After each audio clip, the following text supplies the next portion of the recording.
Welcome to our ஆன்மீக களஞ்சியம் channel. இன்னைக்கு நம்ம பார்க்க போகிறது தெய்வத்தின் குரல் 6ஆம் பாகம் 3ஆம் அத்தியாயம் அத்வைத சாதனை. அதில் செருக்கு நீங்கும் பொருட்டும். சாதனை செய்கிறவன் ட்ரையாக போய்விடக்கூடாது என்பது ஒன்று. இன்னொன்று, அவனுக்கு அகங்காரம் வந்து விடப்படாது. ஈகோ, தற்பெருமை, தன் சமாச்சாரம் என்ற மனாபிமானம் உண்டாகிவிடக்கூடாது என்பது. அந்த கரணத்தின் அங்கமாயுள்ள அகங்காரம் போவது இருக்கட்டும், அது பெரிய விஷயம், முடிவாக நடக்க வேண்டியது. பேச்சு வழக்கில் அகங்காரம் என்கிற மண்டை கணத்தைத்தான் இப்போது சொல்கிறேன். வித்தியாசத்திற்காக இதை அகம்பாவம் என்று வேண்டுமானால் சொல்லலாம். சாஸ்திர புத்தகங்களில் அப்படி வித்தியாசம் இல்லை. கிளாரிட்டிக்காக நாம் வைத்து கொள்ளலாம். மூல நான் எண்ணமான அகங்காரத்தை ஈகோயிசம் என்றும், மண்டை கண நான் எண்ணமான அகம்பாவத்தை ஈகோடிஷம் என்றும் சொல்கிறார்கள் என்று நினைக்கிறேன். நாமாக்கும் மந்த மத்தியம அதிகாரிகளுக்கு மேலே போய், கர்மா பக்திகளுக்கு மேலே போய் ஞான வழியில் முன்னேறி கொண்டிருக்கிறோம் என்ற அபிப்பிராயம் ஏற்பட்டதானால் போச்சு. அப்படியாகாமல் வினய சம்பத்தை ஊட்டுவதற்காகவும் பக்தியை ஆச்சாரியால் வைத்திருக்கிறார். நாம் என்கிறது ஒன்றுமே இல்லாமலாகி அன்பிலே கரையணும் என்னும்போது கணத்துக்கு இடமே இல்லை. ரொம்பவும் லேசாக அது இவனை ஆக்கிவிடும். உத்தமாதிகாரிக்கே ஞானம் என்று உசத்தி சொல்லப்பட்டிருக்கிறபடியால் அவனுக்கு அதிலே தலை கனத்து போய் அந்த பாரமே சாதனையை அழுத்தி உடைத்து விடாமல் ஜாக்கிரதை பண்ண பக்தியின் நைச்சியபாவம் தாழ்ந்திருக்கும் பாங்கு அவசியமாகிறது. நாம் அன்போடு கூட எத்தனை வரணம் பண்ணினாலும் அது பிரம்மம் தன்னை விவரணம் என்பதாக ரிவில் பண்ணி கொண்டாலொழிய கடை தேர முடியாது என்ற நினைப்பில் அந்த லட்சியத்தின் முன்னால் தாழ்ந்து கிடக்கும். நைச்சிய பாவம் ஏற்பட பக்தியே உதவி பண்ணும். அந்த உச்சி அனுபவம்தான் என்றில்லை. இதுவரை சாதனையில் கண்ட பலன் எல்லாமும் பரமாத்மா அனுகிரகித்து கிடைத்ததுதான். நாம் பண்ணினது முயற்சி மட்டுமே. பலன் அது பரமாத்மா கொடுத்ததே. அப்படி முயற்சி பண்ண தோன்றியதும் பண்ணிக்கொண்டே போனதும் கூட அதன் அனுகிரகத்தால் தான் என்ற நைச்சிய பக்தி இருந்தாலே அடுத்தாற்போல சந்நியாசியாவதற்கு உடைமைகளை தியாகம் செய்ய வேண்டியிருப்பதில் ரொம்ப முக்கிய உடைமையான அகம்பாவ தியாகம் செய்ய முடியும். ஹரஹர சங்கர, ஜெய ஜெய சங்கர. அடுத்து சாதனையில் அகங்காரம். இரு கட்டங்கள். அன்பு உறவு என்றால் 2 பேர் இருக்க வேண்டும். அதனால் அது துவைதம். அத்வைத சாதனையில் கிட்டே வரப்படாது என்பது பொது அபிப்பிராயம். சாதனை ஆரம்பித்து பகுகாலம் அப்படித்தான். அன்புறவு கொள்வதென்பது துவைதத்தில் சேர்ப்பதாக இருக்கும். அதாவது அன்பு என்றால் ஏதோ பிரியமாக இருப்பதுதான் என்ற அளவிலேயே அதை புரிந்து கொண்டு காரியத்தில் நடத்துகிறவரை அது கிட்டே வரப்படாதுதான். அப்புறம் சாதனை பண்ணி பண்பட்டதனாலேயே நிஜ அன்பை தெரிந்து கொள்ள முடியும். அப்படி உண்டாக்கி கொள்ளும் உறவு துவைதமாக இல்லாமல் உறவு கொண்டாடுகிற தான் தன்னையே உறவு கொண்டாடப்படுகிற வஸ்துவுக்கு கொடுத்து கொண்டு கரைந்து போய் 2 பேரில்லை, அது ஒன்றேதான் என்று ஆக்குவதற்காகவே என்று தெரியும். தெரிந்ததை அபியசிக்கும் பக்குவமும் அப்போது வந்திருக்கும். அங்கேதான் அந்த அன்பை பக்தி என்று பெயர் கொடுத்து ஆச்சாரியால் வைத்திருக்கிறார். அதை அபியசித்து கொண்டே போய் பக்குவம் பரிபக்குவமாக பழுத்து விட்டால் அப்புறம் இரண்டில்லாத கரைப்புத்தான். சாதனை எதற்கு என்று நினைத்து ஒருத்தன் ஆரம்பிக்கிறான். நான் பிரம்மத்தை அடையணும், நான் பிரம்மமாகணும் என்பதையே லட்சியமாக நினைத்துத்தான் ஆரம்பிக்கிறான். அப்புறம் தொடர்ந்து பண்ணி கொண்டும் போகிறான். ஆனால் அவன் லட்சியத்தை அடைகிற போது நான் என்ற இந்த எவனோ ஒருத்தனா பிரம்மமாகிறான்? இல்லவே இல்லை. இப்படி நான் சொல்லிக்கொள்ள ஒருத்தன் அப்போது இல்லவே இல்லை. பிரம்மந்தான் இருக்கிறது. நான் காரன் அழிந்தால்தான் சாட்சாத்காரம். சாட்சாத்காரம் என்பதும் ஔபசாரிகந்தான், உபச்சாரத்திற்கு சொல்வதுதான். பிரம்மத்தை ஒருத்தன் சாட்சாத்கரிக்கிறான் என்கிறதே பார்க்க போனால் பிசகுதான். பிரம்மத்தை எவனும் எதுவும் பண்ண முடியாது. சாட்சாத்தும் கிடையாது, கரிக்கிறதும் கிடையாது. அதனிடம் ஒன்றும் பலிக்காது. வாஸ்தவத்தில் என்ன நடக்கிறது என்றால், இந்த ஒருத்தனே அந்த முடிவு நிலையில் இல்லாமல் போய்விடுகிறான். எவன் சாதனை பண்ணினானோ அவனே சாதனாந்தத்தில் இல்லாமல் போய் லட்சியம் மட்டுமே நிற்கிறது. இதைத்தான் உப்பு பொம்மை சமுத்திரத்தை ஆழம் பார்க்க போன கதையாக இவனுடைய சாதனை முடிகிறது என்று ஒரு பெரியவர் சொன்னது. அது இப்படி தன்னை வாரி முழுங்க பண்ணுவதற்கு ஆர்வமாக, ஆசையாக இவன் தன்னை பலி கொடுத்து கொள்ள தயாராக வேண்டும்.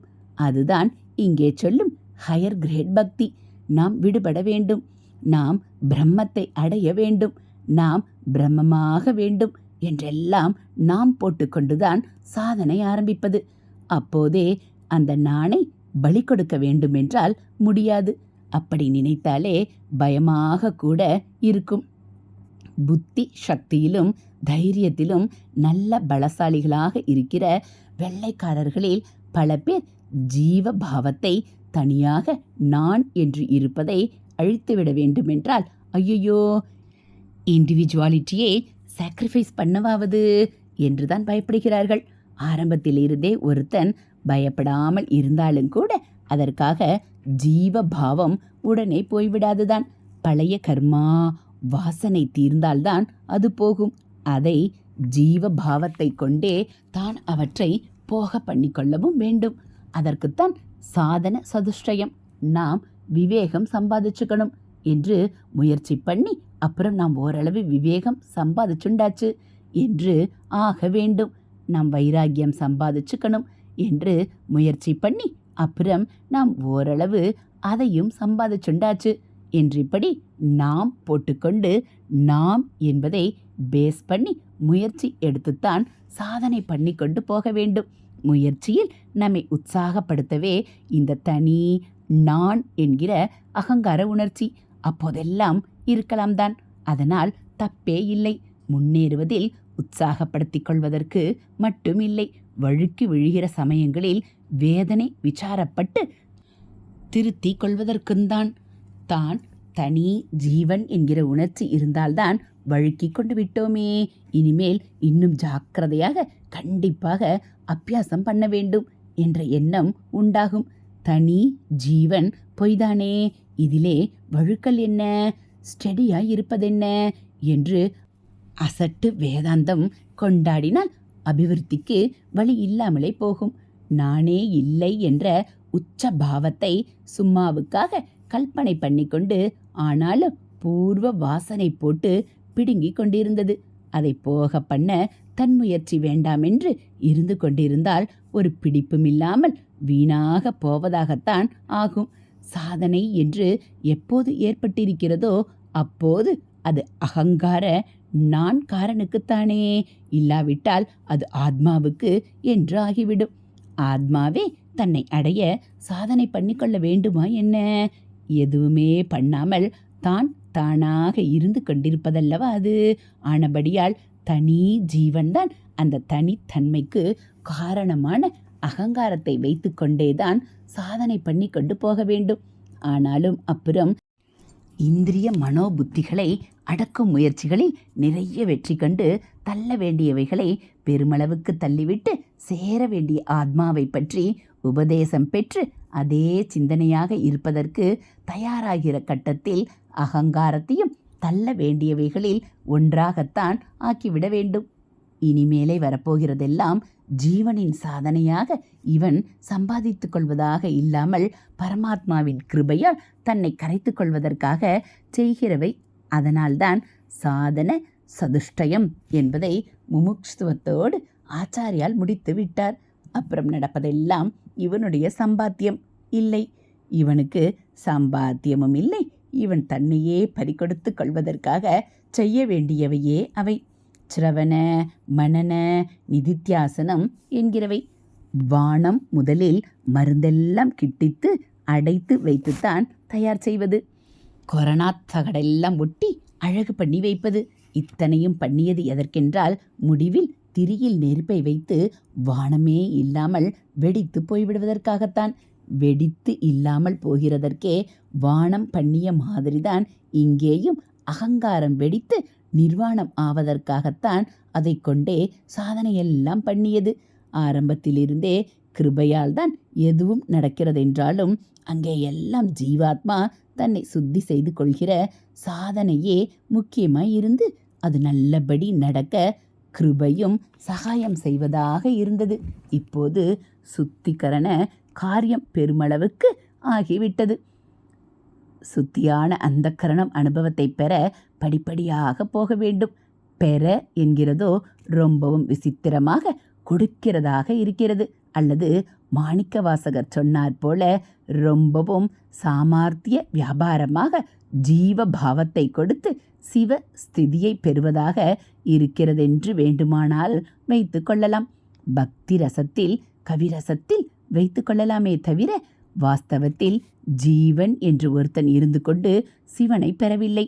ஜீவன் போய்தான் சிவனே மிஞ்சி நிற்கிறான். அந்த அகங்கார நசிப்புக்கு பக்குவம் பண்ண வேண்டுமென்றுதான் பக்தியை வைத்தது. சாதனை என்று பண்ணி சட்க சம்பத்து, வைராகிய சம்பத்து, விவேக சம்பத்து முதலானவற்றை நிறைய சம்பாதித்து சேர்த்து கொண்டு விட்டாய்.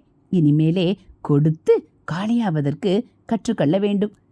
அதற்காகத்தான் பக்தியை வைத்திருக்கிறேன் என்று ஆச்சாரியால் விதி செய்திருக்கிறார். ஹரஹர சங்கர ஜெய ஜெய சங்கர, ஹரஹர சங்கர ஜெய ஜெய சங்கர. மகாபெரிவாச்சரணம். இதுபோல் தெய்வத்தின் குரல் பகுதிகளை நீங்கள் தினந்தோறும் கேட்கணும் அப்படின்னா மறக்காமல் நம்ம சேனலை சப்ஸ்கிரைப் பண்ணுங்கள். கூடவே பெல்லைக்கானையும் கிளிக் பண்ணி ஆளுங்கிற பட்டனையும் அழுத்திடுங்க. நம்ம சேனலில் வரக்கூடிய தெய்வத்தின் குரல் பகுதிகள், மகாபெரிவா மகிமை, மகாபெரிவா அருள்வாக்கு எல்லாம் உங்களுக்கு பிடிச்சிருந்தா ஒரு லைக்கும் கமெண்ட்டும் கொடுத்து உங்களுக்கு தெரிஞ்சவங்களுக்கும் ஷேர் பண்ணுங்கள். ஹரஹர சங்கர ஜெய ஜெய சங்கர, ஹரஹர சங்கர ஜெய ஜெய சங்கர. மகாபெரிவா சரணம்.